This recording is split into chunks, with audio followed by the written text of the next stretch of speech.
Good afternoon. I want to welcome you to this exciting program by the Friends of the Needham Public Library.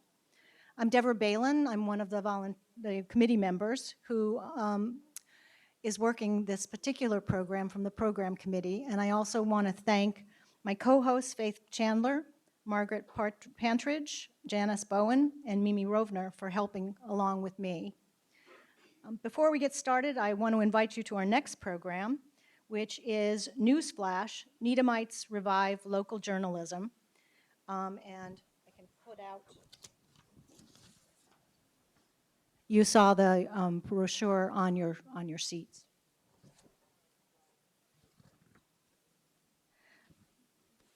Now on to today's program.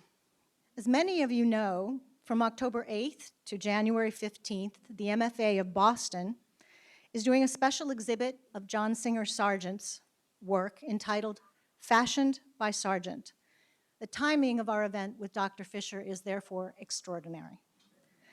Dr. Fisher is a professor of American Studies at Wellesley College, specializing in the cultural history of the Belle Epoque, and he has written extensively, including his books, Artful Itineraries, European Art and American Careers in High Culture from 1865 to 1920, and The House of Wits, an intimate portrait of the James family. The grand affair, John Singer Sargent and in His World, is about which Dr. Fisher will speak to us today. It's a Wall Street Journal and Times Literary Supplement Book of the Year and long listed for the Biographers International Organization's Plutarch Award. And without further ado, I introduce Dr. Paul Fisher from Wellesley College.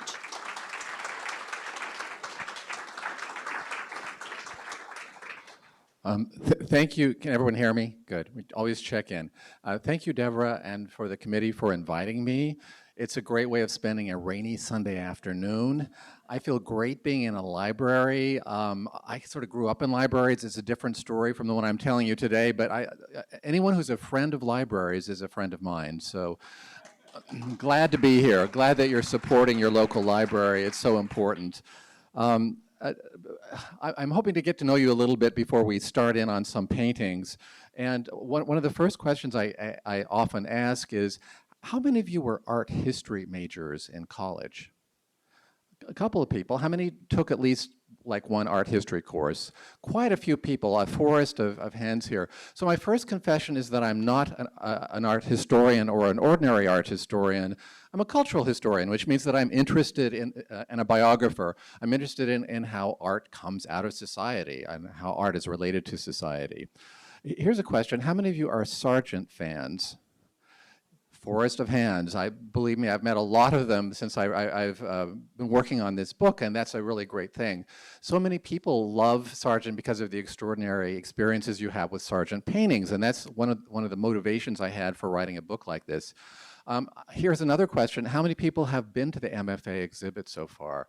A few people have. That is great. So I will talk about that a little bit more at the end of the presentation. Checking our time here. First of all, this is the cover of the book, as you can see from the table and everywhere else. And one of the first questions that people ask me is, how come you have a blurry picture?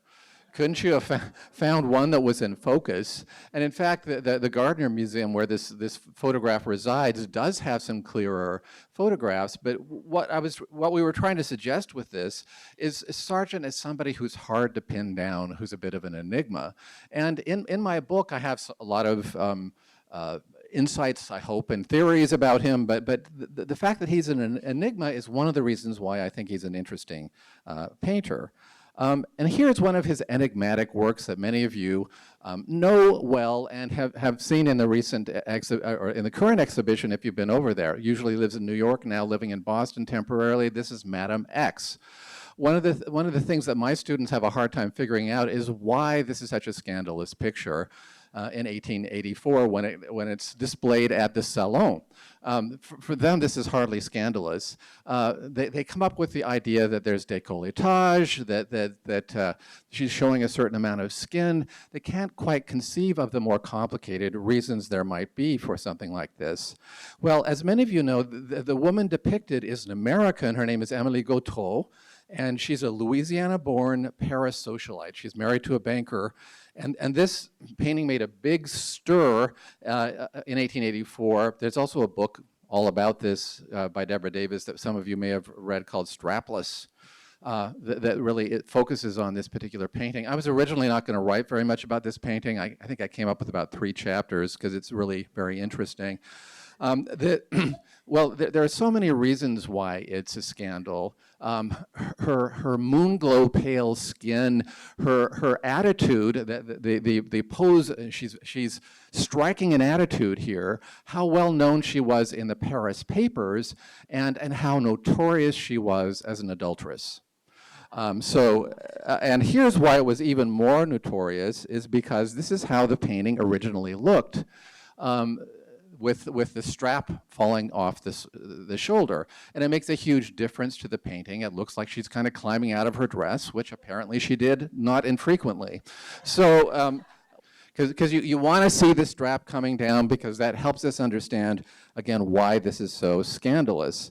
Here is Sargent in a famous photograph that's at the Smithsonian in his Paris studio just a little bit after his scandal with Madame X, and you'll see that you can see here that he has his back to the painting and looks a little shell-shocked.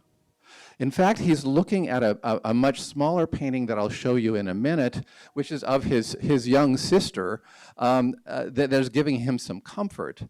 This was a really defining moment for Sargent, and it's a moment I focus on to talk about some of the things that interest me about Sargent and the mysteries of his life. And his painting of women turns out to be a really important aspect. It's one of the things I'm going to talk about a little bit today. And especially because if you think about, he's a portraitist, and if you think about what a portrait is, it's a negotiation among a painter, a sitter, a patron, and an audience. And Sargent's portraits really tell us something about his relations to women sitters, models, and patrons. Now, you would think that these would be really different depending on the woman. I teach at Wellesley. We got a whole range of women who would be different in portraits. For example, you think it'd be very different when he's painting a 17-year-old Capri Italian peasant in the 1870s called Rosina Ferrara, than when he's painting Isabella Stewart Gardner, who I've just shorthanded it here as a force of nature.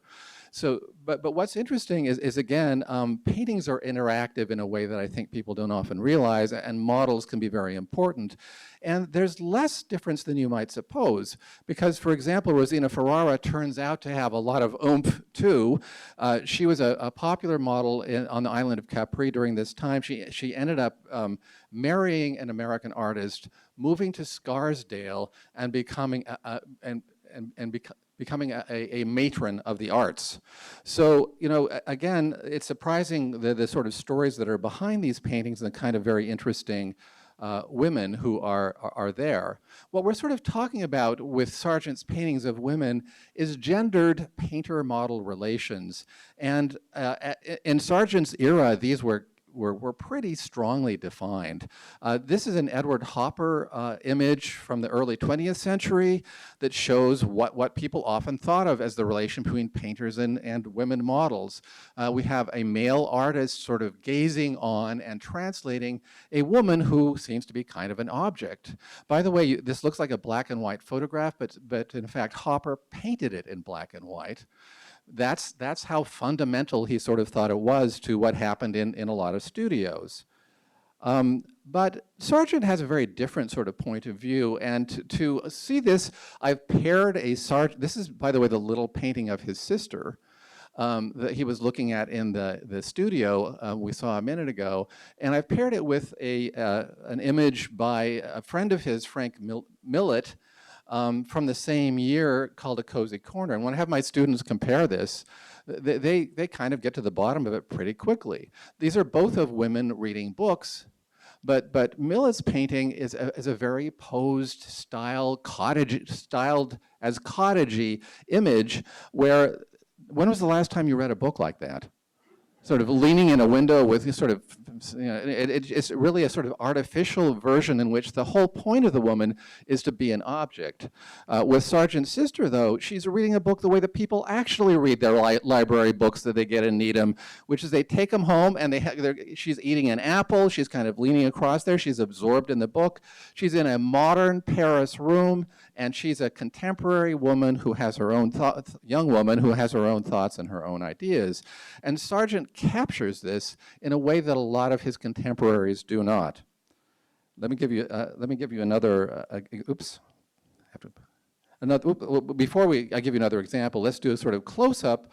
By the way, the woman in the Frank Millet painting is Lily Millet, Frank's pretty forthright wife. She became a decorator in New York later in life and was quite a personality. And you can see that Sargent's portrait of her from, again, about the same time is much different from this kind of misty, cottagey version of a woman. We have a woman who is very fashionably dressed, speaking of Sargent and fashion, for those of you who've seen it. But she's, and this image is there, but she's leaning forward and looking very intent, and she's looking straight at you.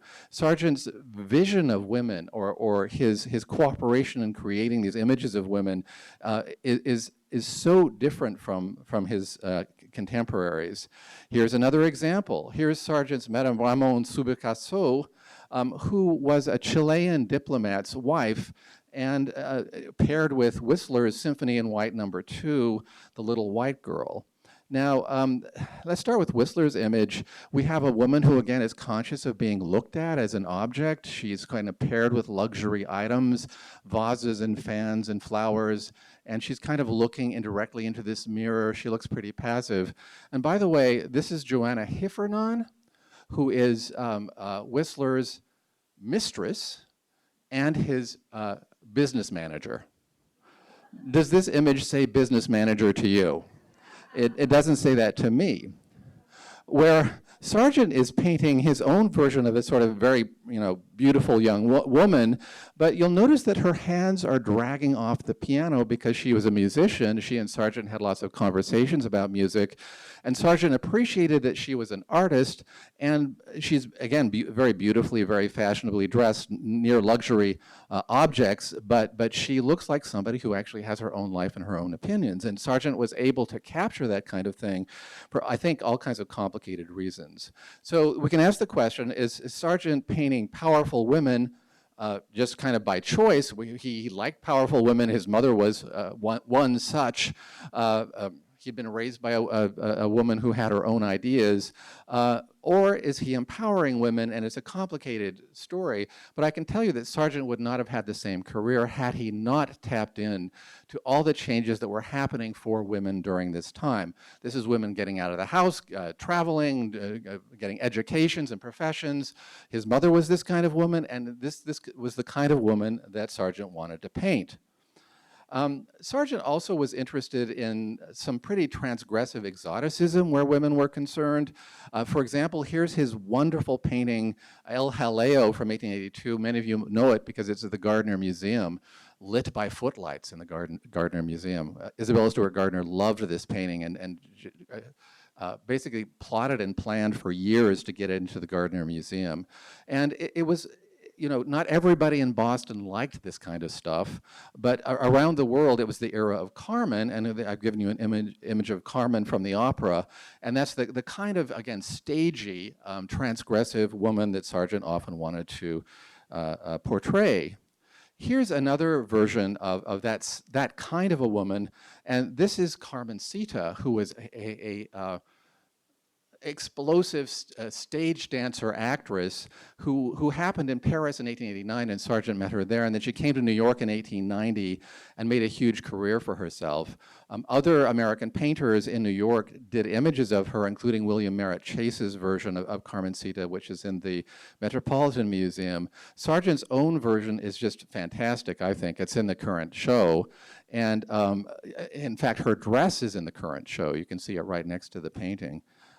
Sargent owned this dress and loaned it to Carmencita because he was really conscious of the kind of image he wanted to make of a very active, powerful woman.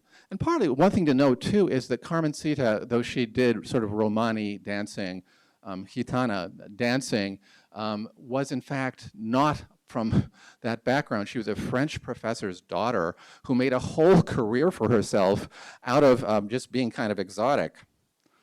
And Sargent appreciated the chutzpah involved in that. And so what I'm going to try to show you is the actual, if I can make this work and happen. Oops. Ooh, we got, okay. I'm going to try to make Carmencita dance for you, and that's kind of hard to do. Okay. Okay, I'm going to show you, this is some footage from 1894 taken in the Edison Studios in New Jersey, and this is actually what Carmencita looked like on the stage. And I find it absolutely fascinating. And by the way, this is the first woman ever put on film in the United States. And again, when I showed this clip to my students, and asked them, what's scandalous about Carmencita? They noticed there's a few petticoats and maybe some ankles showing, which was kind of scandalous in the 1890s. But here's what I think was her secret. To us, it doesn't look like a sort of provocative, sort of sexy dance so much as it's free-spirited. It's the kind of movement that she's showing was not what women were accustomed to display. People were accustomed to seeing women display, and I think Sargent appreciated her sort of free-spiritedness and again her sort of boldness. Sargent often painted very bold women. So you can see of these two paintings that I showed you before that Sargent's physically looks less like Carmencita in a way. The one who looks actually more like the real Carmencita is William Merritt Chase's image. But Sargent also gave her a kind of poise and pose and powerful sort of stance that really kind of captured for him what he admired and what he liked about Carmencita. Now, when Sargent painted men, he had a different sort of reaction. Here's his famous portrait, which is still, in Washington, of Theodore Roosevelt. This is painted in the White House, which was just being described as the White House during this era.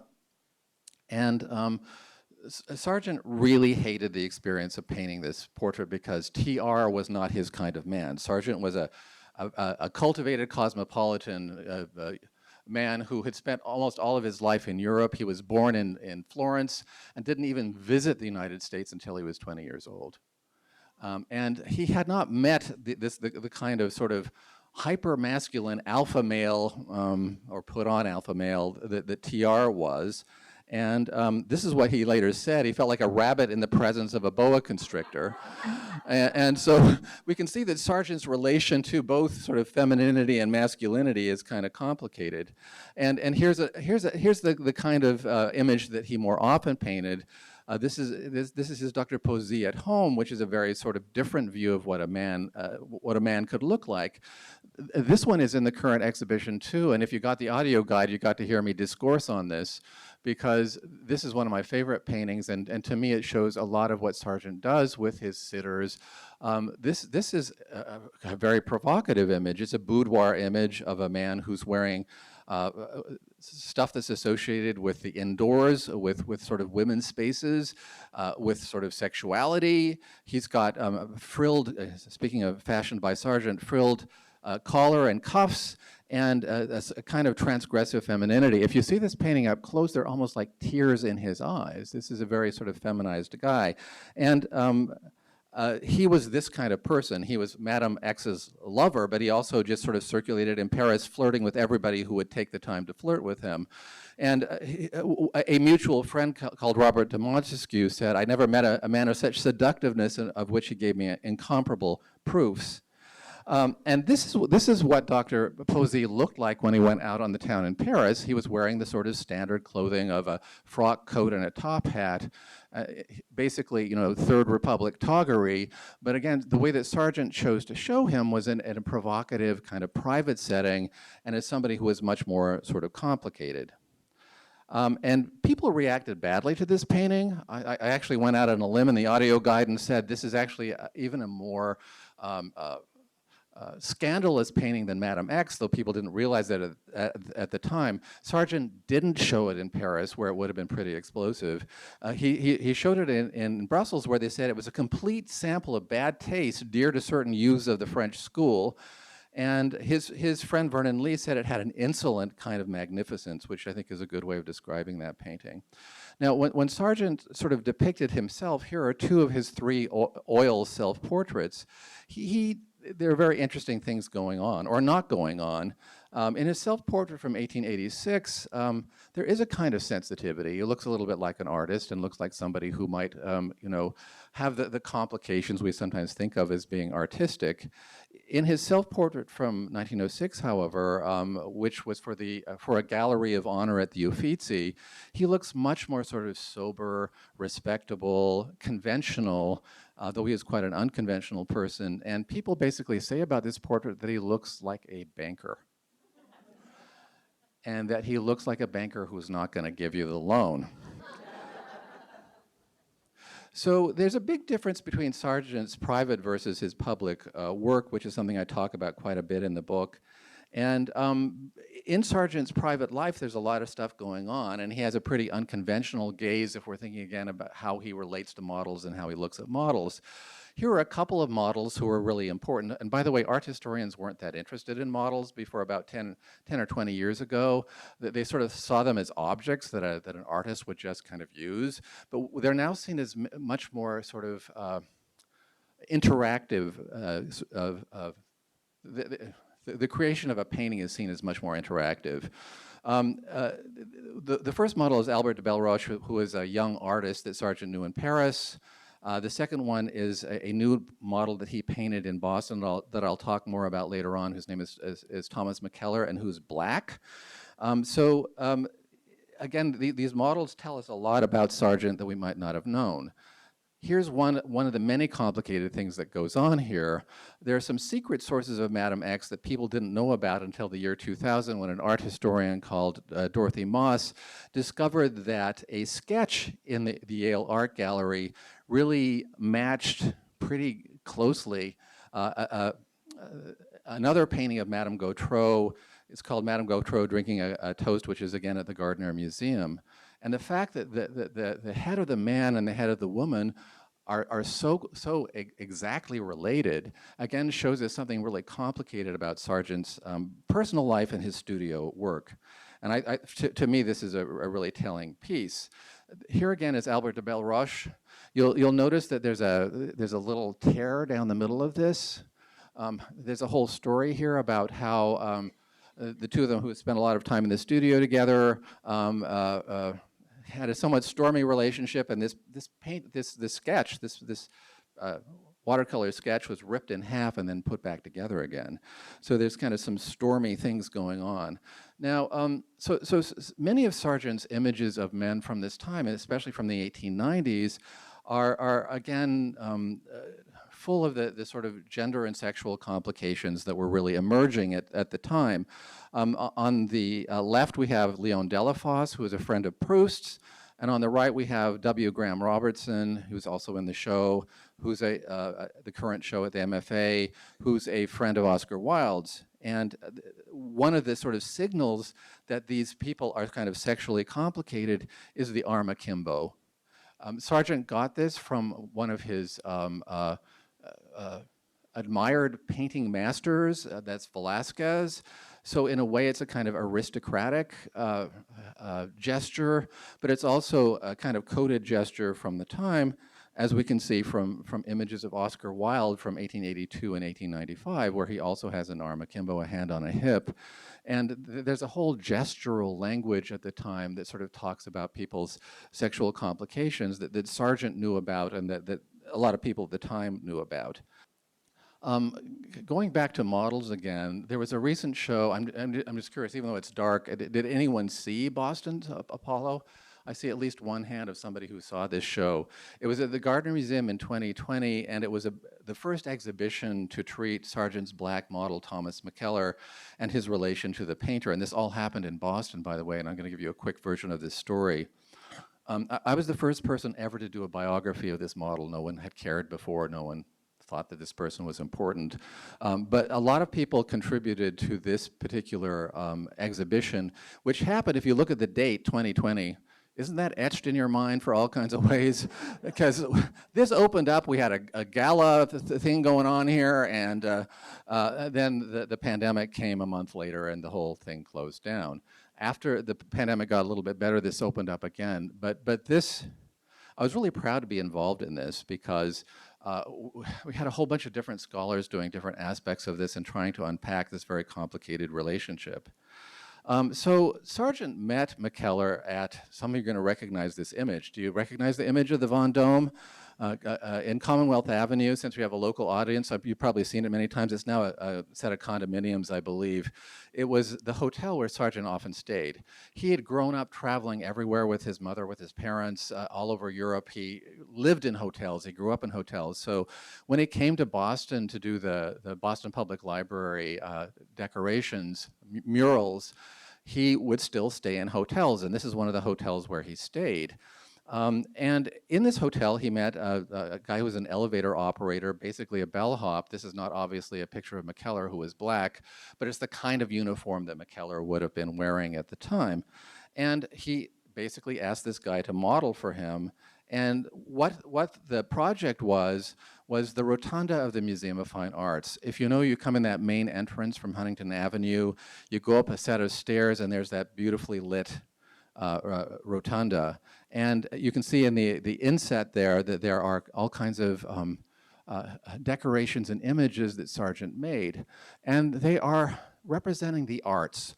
They're kind of classical images as a sort of white figures representing the arts, and many of them are based actually on this black model, Thomas McKeller.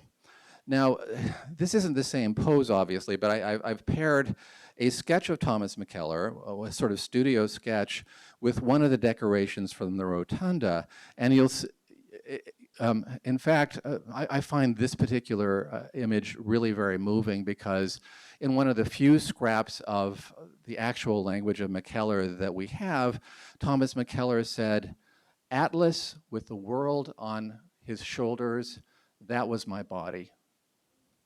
And that, in fact, the head was kind of transposed as a sort of white person's head, but the body was McKeller's. And the sort of the weight of the world on McKeller really struck me as an important thing. So, you know, on the one hand, if we think about what's going on here, there's an erasure of blackness that happens here. At the same time that Sargent is interested in a lot of marginalized people that many people during his era didn't notice at all. He actually painted a number of images, not only of McKeller, but of other black Americans at a time when they were invisible to a lot of people. So it's like many things with Sargent, it's a complicated move and a complicated moment, both kind of happy and sad, as it were. I'm now going to show you a different image of McKeller, and another of Sargent's models noticed that as hard a worker, and Sargent was a workaholic, he worked really hard in his studio to do the job that he was hired to do for the MFA and for the Boston Public Library. But he also sometimes executed nude figures which had no special purpose in mind concerning the museum decorations, but instead were an inspirational diversion. This is a quote from a different model that Sargent used in Boston during this period. And the resulting painting, which some of you may have seen at the MFA, is this one, the nude portrait of Thomas McKeller, which is a very complicated piece. When I show this to my students and when they write about it, they have different attitudes toward it. Some of them like it, some of them hate it. And what I end up saying in the book about it is that Sargent's emotive theatrical vision of his nude model remained provocative, and Sargent really did a lot of different provocative pieces. The painting suggested both oppression and liberation, both deep humanity and voyeuristic objectification. That is, it's both, again, I think, sort of empathetic. Do I have another image of this? Or we have to go back? No, okay, we have to go back. Oops. I need to go back to this just once for 1 second. People have noticed, for example, there are almost like wings in the background. This is in a studio. Other people have noticed that this looks like bondage. That looks like a black guy who's in chains. So it's a very complicated kind of image. So one of the things that I talk quite a bit about is the sex and gender inform some of Sargent's most lasting achievements, and he's really good at sort of probing how complicated people are, whether it's Madame X or other kinds of models that he chooses. And now just a little bit about Fashion by Sargent, and my apologies to those of you who've seen it already. The premise of the show, for those of you who don't know about it, is that it pairs some very luscious, splendid Sargent images with some of the original clothing that has been tracked down that these mostly women were wearing at the time. So it's a pairing of Sargent and fashion, but what it really sort of talks about is how important clothes are to Sargent's artistic process. How he both sort of understands fashion as a sort of catalyst for people's identities, and also how he kind of alters it to create the effects that he wants to create. My part in this show is relatively small. If you got the catalog, there's just a little short piece by me. I'm the one that works on the sort of gender history aspect, because that's what my profession is. And again, I think that sex and gender are really an important part of what Sargent is doing. And again, the Dr. Posey at Home is something that I have talked about, have written about quite a bit in the book, and have also talked about in the audio guide and some interviews that have been related to the show as well. I think that is pretty much, now we're all in the dark, so maybe someone can hit the lights. So that's the main part of the presentation, but I wanted to make the rest of it sort of interactive and to entertain any questions or comments. And I don't know how we want to do this because we have a semi-working. Do me a favor and speak loudly into it. Should be on. Does anyone have any questions? Great talk, by the way. I'm curious, how did he get started as an artist? Well, I have a whole other talk, not that I'm pulling things, which is about Sargent's Boston antecedents and about his family background. And his father was from Gloucester, Massachusetts, which is pretty interesting to me. And his mother was from Philadelphia, but his mother is a figure who it seems like a roundabout way of answering your question. His mother, who was from Philadelphia, has it been ignored by previous biographers or condemned for dragging her children off to Europe. She was a selfish woman because she didn't raise her children in a Philadelphia townhouse, that in fact she really had this lust for travel. She traveled as a young woman and she loved travel. So she used her health as an excuse, as many women did at the time. She traveled all over the place in Europe. She also had an aspiration to be an artist, which was very hard for women to do at the time. When Mary Cassatt told her Philadelphia father that she wanted to be an artist and study in Paris, his reply was, "I'd rather see you dead." Eventually he came around. But the reason for that is because being an artist was one of the two least respectable things you could do as a woman in the late 19th century. It was nearly as bad as being an actress. And it was partly because, you know, women being in studios drawing naked figures, which is what artists did in those days to train, was seen as really outre.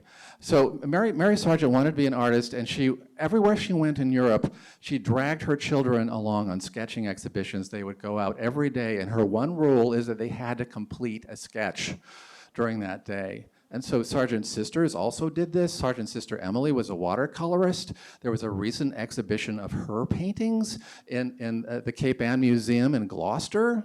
And there are still a few of them up there, I think, they have in their permanent collection.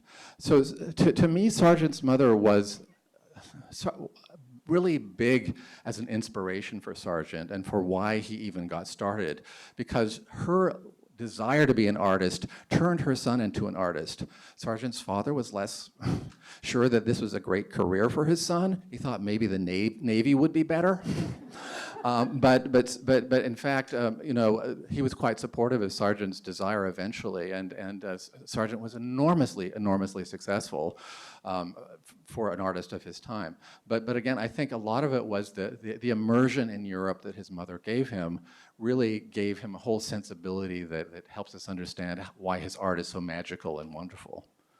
That was a nice question that I gave you a very long answer to. Fabulous answer. Thank you. Thank you. Okay, next question. Can you just say a few words about other artists who were his friends, contemporaries, and his relationships and his possible influence on such people? Absolutely. The question is about other artists that Sargent was either influenced by or influenced, and my whole book is about that because it's about him and his world was the art world. His world was a bunch of other artists. Many of these, I mean, he had a rather lonely childhood in the sense that he didn't have that many friends beside his wonderful friend Vernon Lee, who was an art writer. But when he got to Paris, he met lots of young people who were studying art and made lots and lots of friends, and these really changed what his production was like. Studying in Paris at the time was this huge coup. He was self-taught. He was an autodidact. Nobody had seen his stuff. He rolled into Paris with his parents, unfolded this portfolio that made everyone's jaw drop in Paris. But his training in Paris also informed the kind of edgy modernity that he would go on to paint. And the fact, Paris was the most scandalous city of the 19th century. It was the capital of the 19th century, and Sargent did Madame X because of that. He's often compared to Whistler. The two of them had a lot to do with each other and didn't like each other particularly well. Sargent interacted with many other international artists, including the one that I showed you, Frank Millet, who was an American artist who worked in England. This is a whole book because there are so many important artists. He also trained younger artists, notably, I'm going to forget her name, but she was a San Francisco young woman who wanted to become a painter, and a lot of papers have survived of her experience. Though in general he wasn't a teacher. Certain painters of the time had studios and taught. He was not a teaching painter. He found, in fact, being a portraitist was enough human interaction for him. He was a rather shy, backward man, and the fact that he had to even interact with every single... In fact, he gave up portraiture in 1907 because he was so tired of painting aristocratic women. And when you go to the MFA show, you'll see 1 million women in beautiful dresses. Many of them he liked, he befriended, he spent time with. Other ones he hated, and he went behind the screen in his studio and stuck out his tongue. Thank you for that question. Another question? What was his personal life like, and was he gay, perhaps? Well, that's a question I've been asked 1 million times. And there's a footnote that's about 70 pages long if you want to read about it, because what it's really about is the different sort of terminology of the time. He was definitely an unconventional person. He never married. He didn't have children. He had a lot of both women and men friends, though I think he, one of the things I sort of didn't talk about when I was talking about the male nudes I showed you is that Sargent painted a lot of nudes, and 98% of them are male. We wouldn't even know about these had not Sargent's sisters given them to American art galleries after his death. These were sort of private things that he painted and drew, and museums of the time, we're talking about the 1920s and 1930s, did not want to have these or what kind of implications they had, so they stuck them in basements. And they sort of reemerged in the 1980s when a bunch of different debates about Sargent began to happen. I think Sargent's a very complex individual. I try to explain it in terms of how sexuality works at the turn of the century. But one of the things I tried hard not to do was to reduce Sargent in any way, because I think he's a really complicated, interesting figure. And people love him for lots of different reasons. And I have my own sort of vision of what his life was like, but I think, what's great about him is that he was a really complicated, interesting person. Thanks for the question. Other questions? Did you have a question? Did he paint anything that wasn't people? He did. I don't know if any of you went to the great show at the MFA 5-10 years ago now. I've lost track of time. That was Sargent watercolors. His watercolors are primarily not of people, though there are sometimes figures in them. They're of Venice, they're of the Alps. He wanted to be a landscape painter originally, and his favorite medium was watercolor. Anyone tried to do watercolor ever? I am, really hard, someone said it, exactly. I am the worst watercolor painter ever born. But what I learned about that is how hard it is to do well. And Sargent had a knack for that. It was entirely self-taught or taught by his mother, that his watercolors are so lyrical. So, I mean, though that exhibit isn't up anymore, there is a wonderful exhibition catalog on Sargent's watercolors that, if you love Sargent, is a must find. You know, you can probably find it here at the Needham Public Library, I would think. That's why we love public libraries, because his images are so extraordinary, and they're really diverse and really interesting. I mean, Sargent was interested in people, but he was also interested in everything else on the earth, mountains. You know, one of my favorite Sargent watercolors ever is of alligators in Florida. And it's a really amazing alligator. You know, this is why he's just an amazing. And there's another painting that was in the Sargent in Spain exhibition that was in Washington and traveled around the country, which shows a moment when a driver of a carriage is flicking a whip at a horse. And in this watercolor, Sargent has captured the whip, the horse, the carriage, and it's this moment of immediacy. It's like a really great photograph. And again, so Sargent's talents, I mean, he's great at sort of uncovering people, and that's a thing I write about a lot in the book because it interests me, and it tells us something about the society of the time. But just as a technical artist, he's jaw-dropping. Other questions? I'll go over here. See, I knew you'd have really fun questions, and I wanted to make this more interactive. Well, actually, I have a comment and Sure. not a question. And my comment is very good talk, really helpful, because I'm reading Lioness in Boston. And as I started to read it, my reaction was, oh, Belle, get used to where you live. And now I see that the gendered nature of late 19th century society was changing. Yes. And so thank you very much. Well, thank you for that comment. It's really great to hear because it fascinates me, and it fascinates me that the new, exciting, brave things that women are doing.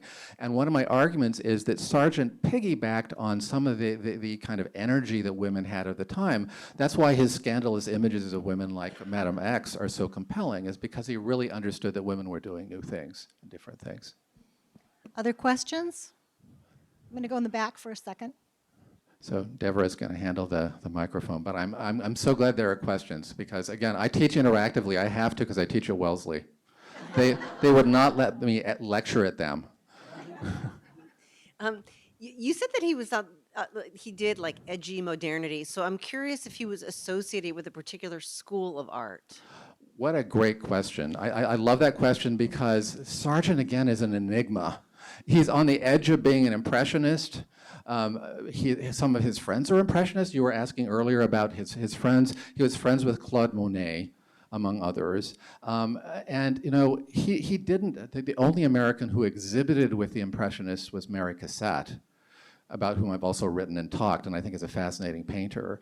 But Sargent had the kind of bravura painting techniques that were like the Impressionists, so that's the kind of edgy modernity that he has in Paris. And like the Impressionists, one of the things that I argue is that he makes his reputation by painting women, and different kinds of women than the traditional ones, women who are out and about in Paris and elsewhere, Madame X being one example.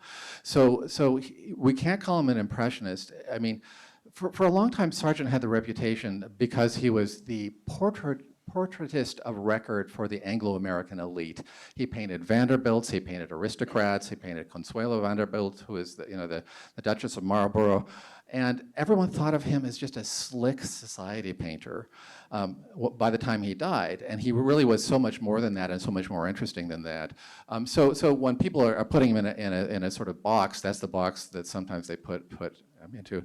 I was going to talk about the Boston Globe's review of this great show where they didn't understand anything about Sargent, but they one of the things they sort of thought was that he was just like, and you can be forgiven sort of for thinking so if you see all the splendid dresses that they have in the current exhibition, but again, he's much more than just a painter of elites. which is kind of what he was boxed into, an anti-modernist painter of elites, whereas he was actually a modernist cutting-edge painter in Paris in the 1880s. So. Other questions?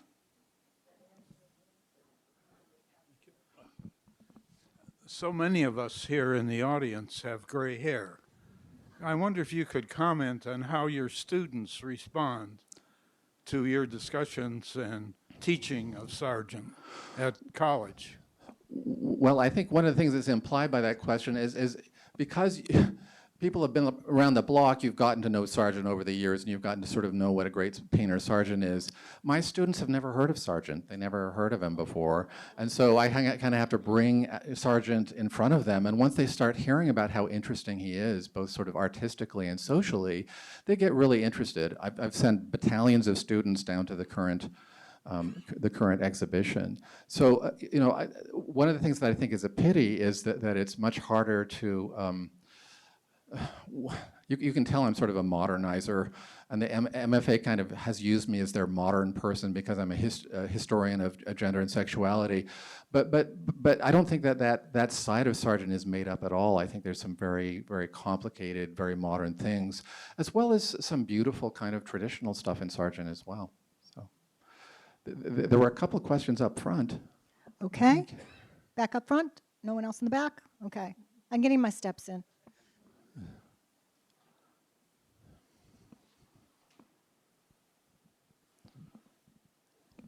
Thank you. That was a wonderful talk.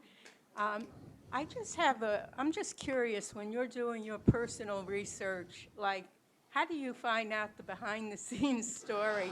And one particular picture you showed where he drew something where she was looking, and you said it's his little sister that he drew. How do you know that it was the little sister in the picture? Because I could not discern that. Well, it's there are lots of different kinds of sources that I used, and this is the kind of thing that mostly interests biographers. When I go to biographer conventions, everyone's really excited about this. So I'll keep it brief because not everybody's that fascinated. But I wrote a book previously about Henry James, who left behind 10,000 letters, many of which I read painstakingly. So letters are a pretty good source. Sargent wrote many fewer, and his handwriting was impossible to decipher, so I'd spend a whole afternoon in a archive trying to figure it out, and the result would be, sure, I'll have lunch with you at 1 o'clock, So he wasn't very revealing in his letters, so I had to use a bunch of different sources. One of the things that I do is, the paintings, thank goodness, are well annotated at this point. There's been what's called a catalogue raisonné, which is a 9-volume collection of Sargent pictures with lots of background. I look at the art press. I look at a bunch of other different kinds of sources because I'm a cultural historian, so I'm kind of interested in the public impact of things. Another thing that I've used a lot is memoirs. And in biography school, one of the first things they tell you is that memoirs are the least reliable source of information. So I take all of that with a grain of salt. But one of the reasons it took so many years to write this book is because ferreting out some of these backstories is very difficult. And in some cases, there aren't backstories. You can't find them out. Even that intriguing painting, Dr. Posey at Home, we don't know exactly the circumstances in which it was made, which would be interesting to know. Another reason why he's an enigma.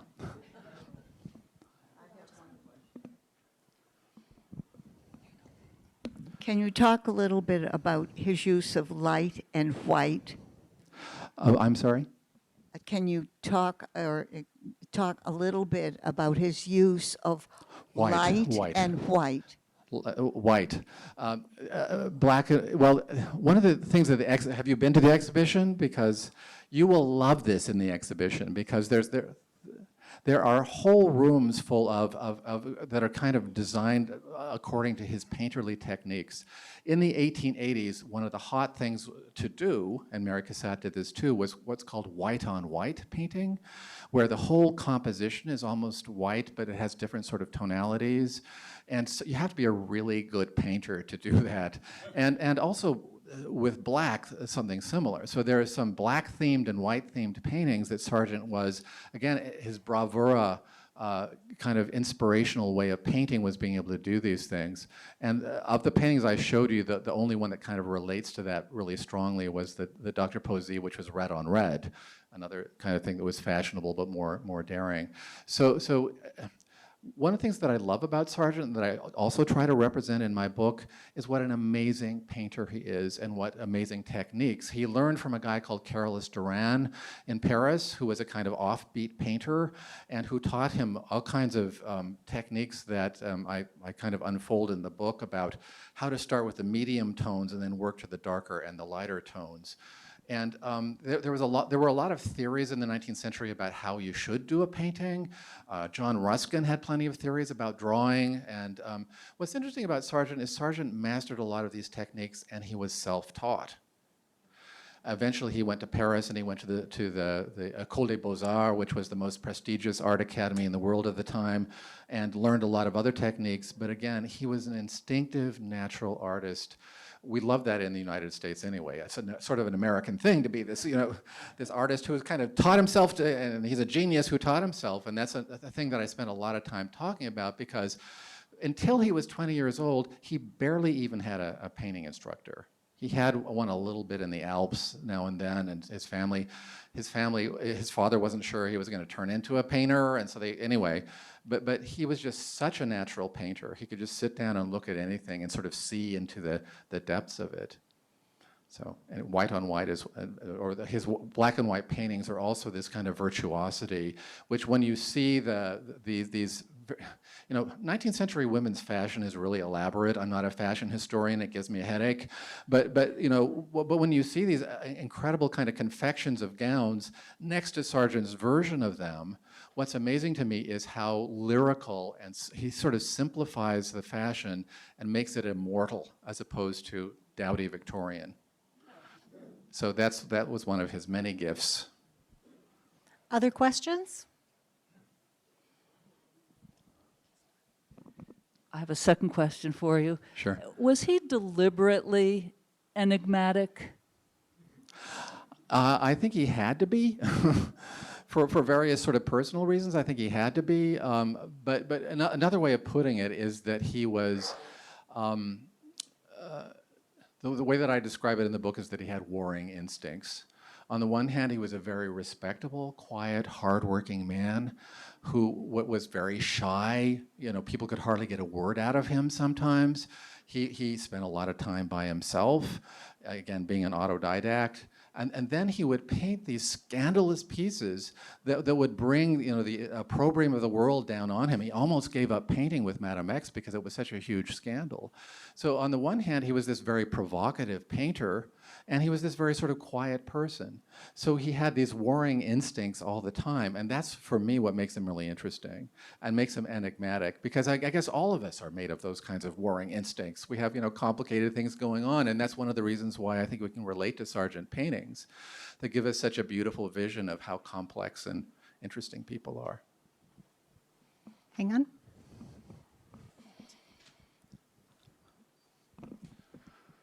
I was just thinking about his murals in the Boston Public Library. He really didn't get the fact that people were going to be upset by them. He just didn't get it. He was, in fact, so alone and so unique that he just didn't get it. Yeah, and there are a lot of different versions of that from the public library murals. I don't know if you spent time looking at them. I go visit them whenever I can. And there was, of course, the big scandal about his portrayal of the synagogue, because it was the history of religion, the triumph of religion, it was called, which was ironic because Sargent really had many Jewish friends in England and was one of the more progressive painters of the time, although he got in trouble with that particular version. The part that I pay a lot of attention to in the book is his frieze of prophets, so-called, which is a bunch of Old Testament prophets. He used his friends as models for those. And so there are backstories for almost every single prophet. And a backstory of a prophet, you got me sold on that one. That's interesting because he was yeah, anyway, the Boston Public Library murals are just one of my favorite things, and we have them right here in Boston. So if you're a Sargent fan and you're downtown, go visit them. They're pretty tremendous. Any other questions? Of course, way in the back. Hold on.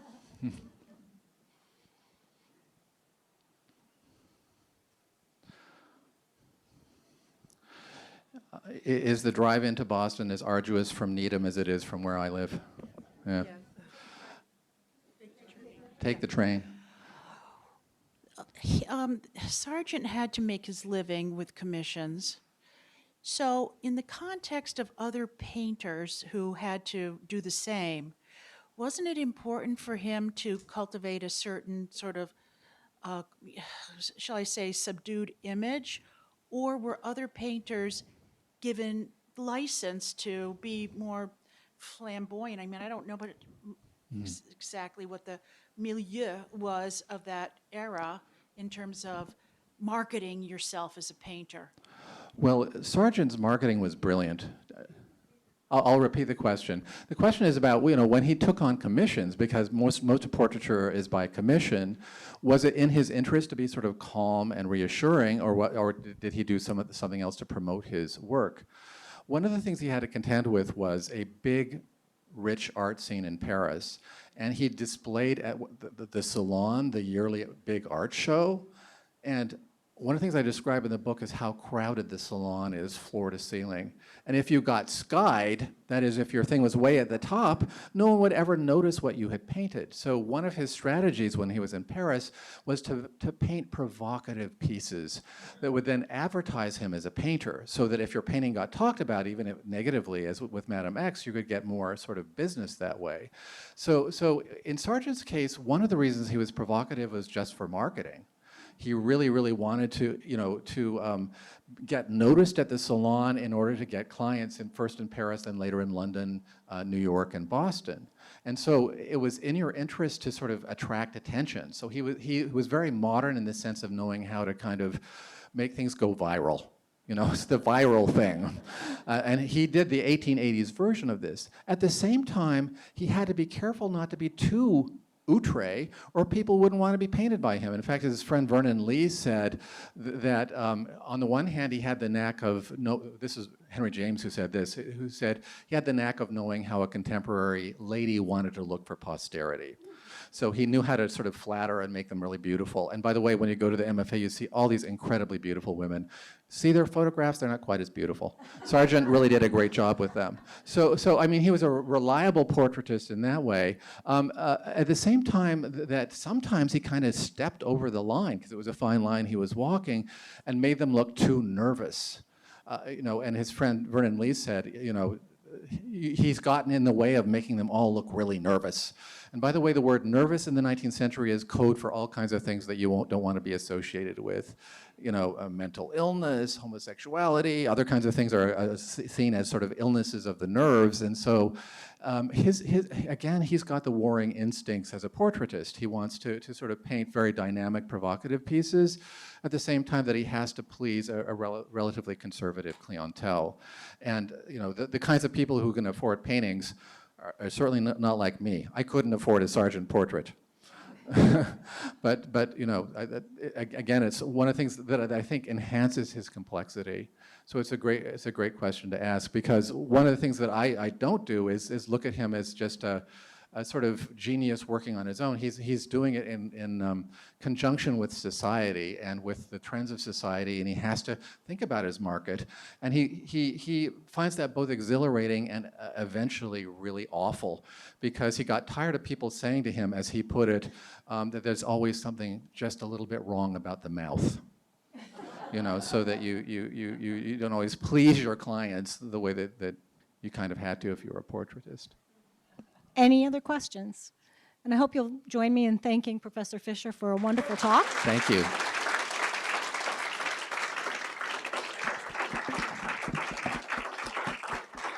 Yeah. And please stay and greet Professor Fisher yourself and purchase his book, which we are lucky to get in paperback because it's not due out until a few more days. So please buy the book. This is literally hot off the press. Yes. And also remember, November 12th, we have another program. And help yourself to the refreshments on the way out so the rest of us don't eat them. Thank you.